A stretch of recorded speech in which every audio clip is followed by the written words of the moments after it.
There's a bit of divide in Sydney's southwest tonight, with news public land earmarked for housing could instead be used for a brand new mosque. Neighbours recently advised of the plan by the Australian Iraqi Muslim Society. A letterbox drop saying, "We are actively working to minimise any inconvenience caused." Hello, welcome to the final Media Watch of the year. I'm Linton Besser. And first tonight, a scandalous proposal by a Muslim organisation to construct, can you believe it, a place of worship. A real-life mosque in the Sydney suburb of Fairfield, which had the local mayor all fired up. We're left with nothing more but a place of worship that's going on a site that could accommodate 50 separate units. Sky News' late debate had taken up the story the night before. Over in New South Wales, there is some madness going on. And they've simply sold it to the highest bidder, which happens to be someone who wants to put a bloody mosque on it. As did their colleague, Peter Credlin. A backyard mosque in Sydney. Yeah, I don't think people with their backyards around that area are going to want the call to prayer at 5 a.m. or whatever it is in the morning. The mosque happened to be of great interest also to Sydney's 2GB, which, in addition to running the story in its news, had host Ben Fordham warning, residents have now been blindsided. Wasn't this for new high-density housing in the middle of a housing crisis? And where did this earth-shattering revelation come from?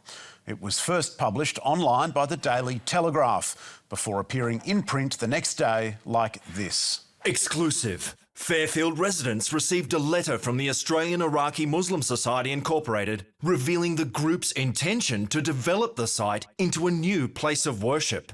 And which first quoted Mad Mayor Frank Carbone's fighting words. A furious Fairfield Mayor Frank Carbone told the Telegraph, "While I don't make the final decision, I will be objecting." A rather cross councillor, a Muslim association's mysterious pamphlets, and a state government betrayal of its housing commitments. All the ingredients for the ultimate tabloid tale. Except when you look at the land in question and check its title, it's owned by a shelf company, Lucky 20 Holdings Proprietary Limited, whose sole shareholder is a Sydney property developer and not the Australian Iraqi Muslim Society.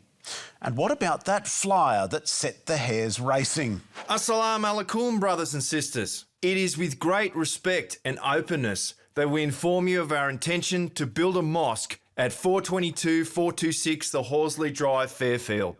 Certainly looks very official. In the top corner, a logo for the Australian Iraqi Muslim Society. And along the bottom, a warm salutation from a representative, Ahmad bin Ali Talib. But as journalist Antoinette Lattouf first discovered last week, this Ahmed bin Talib, I can't find any footprint of that person existing digitally in Australia. A quick check of the not-for-profit regulator's website, and no, the man's name also doesn't appear among the charity's officials. Oh, and what's that? The Society's revenue last year was just $5,600. None of which inspires much confidence the Society is readying itself to build a doll's house, let alone a place of worship. Yes, as you've already worked out, those fastidious fact-checkers at the Daily Telly, 2GB, Channel 7 and Sky News were all happily duped by a fake letter. The Australian Iraqi Muslim Society's public officer told Media Watch, "This was a fake flyer. The person who signed it is unknown to us and we believe is fictitious. The media coverage has had a tremendous negative impact on us. The media was complicit by virtue of not doing the most basic and simple verification of facts. It was delinquent and divisive journalism." When we sent questions to these media organisations about how they got this so terribly wrong, 2GB told us it was only relying on information from the mayor.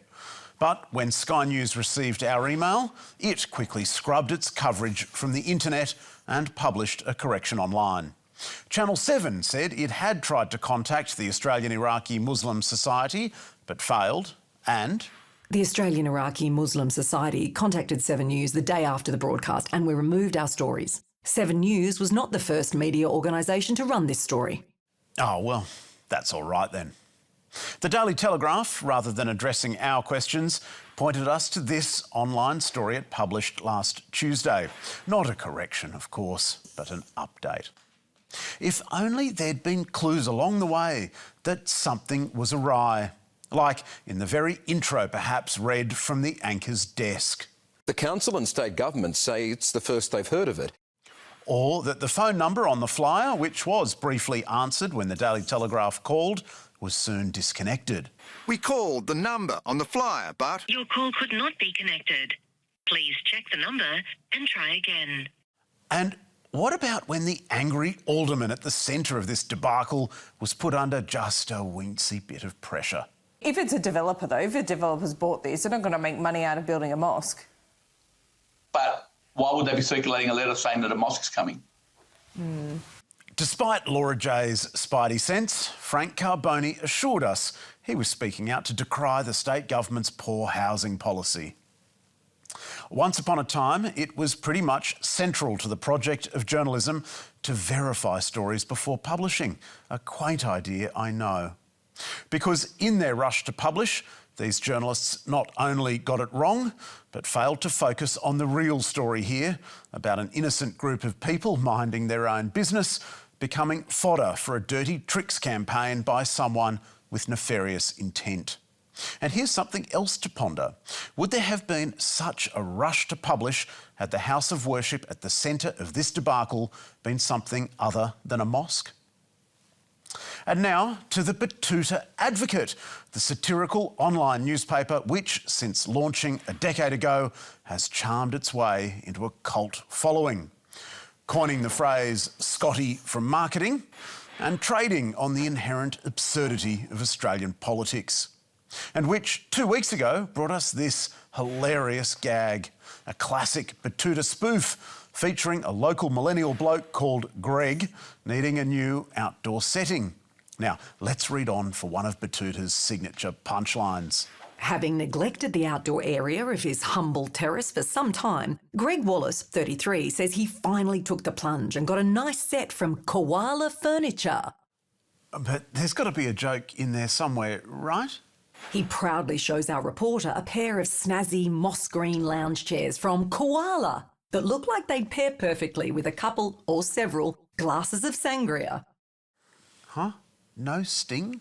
Not even about the yuppie forking out more than $5,000 on his sweet new garden set? Turn to the Betoota Advocate's social media feed and it's revealed the whole thing was not a piece of biting satire, but an ad for a furniture retailer, which wasn't disclosed anywhere on Betoota's website. Some fans of the outlet were as nonplussed as we were. An ad? Ugh. It's giving John Law's cash for comment vibes. In fact, over the past few months alone, those Betoota larrikins have spruiked films, meal kits, drinks companies, Adobe Acrobat software, and even the state of Queensland declaring it, erroneously of course, the nation's best. All of it without letting readers in on Betoota's most sour joke yet, that they've been sold out to advertisers at $15,000 a pop. And lest you think this satirical website is a mere bit player, in fact, the Betoota Advocate is no brass razoo. It scores interviews with serious political figures and claims to reach an audience in the millions. This also isn't the first time that Betoota hasn't been fair dinkum with its audience.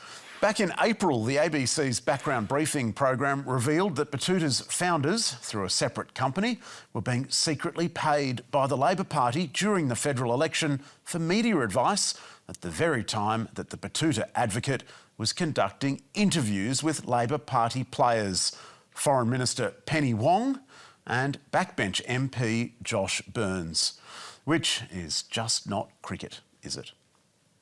Betoota's Anthony Stockdale insisted these interviews were independent of the consulting job. And as for the undisclosed advertising, we received this trademark response from Betoota's editor Archer Hamilton, who goes by the pen name Clancy Overall. I completely wash my hands of this and squarely blame the young people in my office who are in charge of anything computer-related. I have berated them publicly, and I promise that such mishaps and inconsistencies have been ironed out. So smoothly ironed out, in fact, that 5 days after we alerted Betoota to the problem, none of those pages have yet been updated with a disclosure to readers that they're actually ads. What Betoota is really doing is gambling with the loyal following it built, poking fun at the cynicisms of the establishment by behaving just as cynically itself. Now, as we draw tonight and the year of Media Watch to a close, we wanted to give a special shout out to our army of spies at home, who, with keen eyes and keener minds, have sent us snafus galore that don't always make it to air, or not on Media Watch anyway. And Nine's political editor, Charles Croucher, joins me from Canberra. From cueing the wrong tape. Australian women are being given more choice when it comes to contraceptives. From Saturday, NuvaRing will be added to the PBS. We apologise for that. That's clearly the wrong story. To hitting the wrong button. Drive with Ellen Fanning. Why did she hit delay? Oh, shit. What? She shouldn't have hit delay. I told her not to go into delay. Fuck. There were crimes against the Chiron too, like when a dastardly Governor-General dissolved Parliament House, with no word on whether those inside were okay. And during the fun and games of Cyclone Alfred, are we certain that's mud they're covered in? There was also this moment when, probably for the first time in his long career, Bruce McAvaney mistimed his call of the iconic stall gift. What a view that is for the athletes and for all of us. So, on the Apple Isle, viewers of Seven got a glimpse into surely an unintentional office romance. Kim, I'll have all that and more when I return a little later. Love you, love you. Well, that's a bit much, isn't it? And you're married now. This year we also marked the passing of a giant of radio. And broadcaster Alan Jones has died at the age of 90. The man nicknamed the Golden Tonsils. I'm sorry, who is that? Sorry, gosh, can we dump? Afraid not. Broadcaster John Laws has died at the age of 90. Got there in the end. From January on, there were dire and routine warnings that a cuppa was going to cost us big bucks by year's end. A single cup of Joe predicted to cost between $8 and $12 by the end of the year. It's up to $12 for one takeaway coffee. $12 a cup. You heard that right. And where did we land after all? $4.63. Oh, and by the way, if the fish haven't been biting and the surf's been crap, it might be because you've been tuned in to 7 News Sydney, which for 2 weeks on the trot broadcast exactly the same tide heights and times, night after night after night.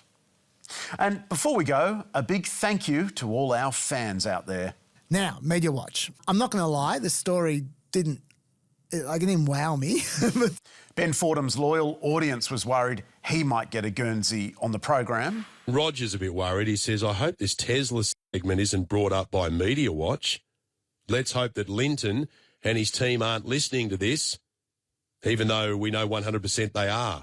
Ben, we are always listening. Not that we pay too much attention to Media Watch anyway. Oh, sword through the heart. And I should apologise for causing 1 or 2 arguments among colleagues. Do you want to get on Media Watch again? Seriously? This last week he's trying to get fired. After he interviewed 2 neo-Nazis, the ever-charming Sam Newman quite enjoyed our description of him as a useful idiot. Suppose you're an idiot and suppose you're Linton Besser of Media Watch. Linton is a shallow, dopey-looking person. Steady on, Sam. While the man behind the miracle water that Channel 7 loved so much took to the socials with some very clever comebacks. Hey guys, ever heard of a show called Media Watch? Me neither. Easily the best quiff on TV. If you see this, what hair product are you using? DM me, it's radiant. And concluding his rant on another body part entirely. But for the last word on this, let's go back to Linton with perhaps his most insightful observation to date. Cock. It's... It's been a laugh and a great privilege. Thank you so much for watching. And thank you also to the wonderful Media Watch team who works so hard behind the scenes. We'll be back next year for more cock and bull stories. So make sure to keep sending us your wonderful tips over summer. There are, of course, full statements on our website, and you can check us out on ABC iView as well as YouTube, Facebook and X. I'll see you in 2026.